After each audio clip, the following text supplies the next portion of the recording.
Welcome to Samedi Solution. তো আজি আমি আৰম্ভ কৰিম অসমীয়া গতিধাৰা 25 প্ৰশ্ন উত্তৰ।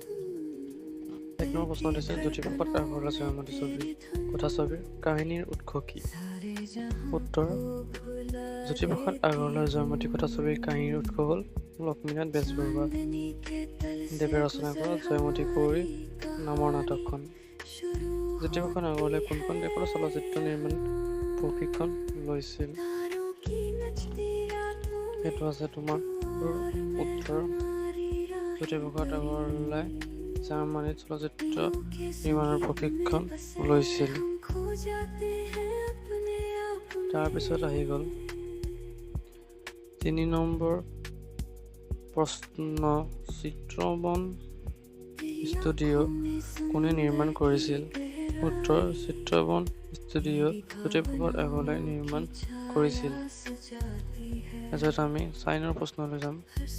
4 নম্বৰ প্ৰশ্ন কৈছে যে লক্ষ্যধৰ চৌধুৰীয়ে পৰিচালনা কৰা ছবিখনৰ নাম লিখা।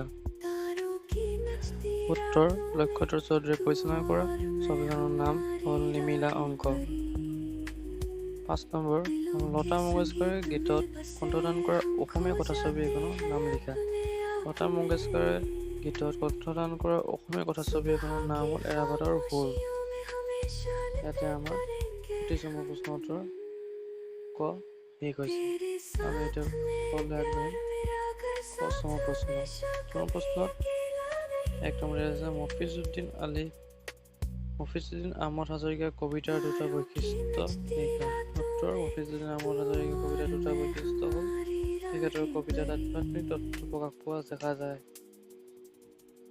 2 নম্বৰতে তেখেতৰ কবিতাৰ ভাষা সহজ সৰল আৰু কবিতাৰ সৌন্দৰ্য সুকীয়া।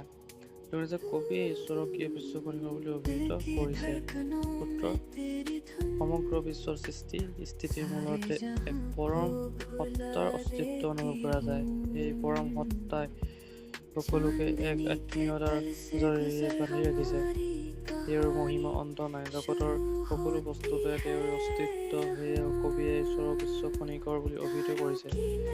3 নম্বৰ সত্তা ৰজ তমো গুণক কি বুজাই লিখা। সত্ত ৰজ তমো গুণ এই তিনিটা গুণতে অৰ্থাৎ শক্তিতে জগতৰ স্থিতি আৰু লয়। সত্ত গুণ সুখদায়ক আৰু জ্ঞানাত্মক। ই জীৱক আসক্ত কৰি মুগ্ধ কৰে। ৰজগুণৰ ৰাগাত্মক অৰ্থাৎ ই মানুহক বিষয়ত আসক্ত কৰে। তাৰপিছত আসক্ত কৰে আৰু গুণ অজ্ঞানৰ পৰা হয়। ই জীৱৰ মোহ উৎপাদন কৰে আৰু প্ৰমোদ আলস্য আৰু নিদ্ৰাৰ দ্বাৰা সকলো ঢাকি ৰাখি জীৱক মোৰ পাশত বন্দী কৰে। তাৰপৰা আমি 4 নম্বৰ প্ৰশ্ন আগবাঢ়িম। 4 নম্বৰ প্ৰশ্ন হৈছে যে মফিজুদ্দিন আহমদ হাজৰিকাৰ দুখন কাব্য পুথিৰ নাম লিখা। মফিজুদ্দিন আহমদ হাজৰিকাৰ দুখন কাব্য পুথিৰ নাম হ'ল জ্ঞান মালিনী আৰু তত্ত্ব পাৰিজাত। 5 নম্বৰ প্ৰশ্ন হৈছে যে কবিয়ে কৃষ্ণ খনিকৰ কিয় সৰ্বব্যাপী সৰ্বশক্তিমান বুলি আখ্যা দিছে। উত্তৰ ত্ৰিলোকৰ সৃষ্টি স্থিতিৰ মূলতে এক পৰম সত্তাৰ অস্তিত্ব অনুভৱ কৰিব পাৰি। সেই পৰম সত্তাই সকলোবোৰে পালন কৰোঁতা সকলোৰে জন্মদাতা। সত্ত ৰজ তম তিনিগুণ তেওঁতে বিৰাজমান। যদিহে তেওঁ নিৰ্গুণ, যদি তেওঁক দেখা নাপায়, যদি তেওঁ অন্তৰ্যামী সৰ্বজ্ঞানী বিশ্ব প্ৰাণ আত্মা আৰু সকলোতে বিয়পি থাকে, সেই কবিয়ে বিশ্বখনিকৰ সৰ্বব্যাপী সৰ্বশক্তিমান আখ্যা দিছে।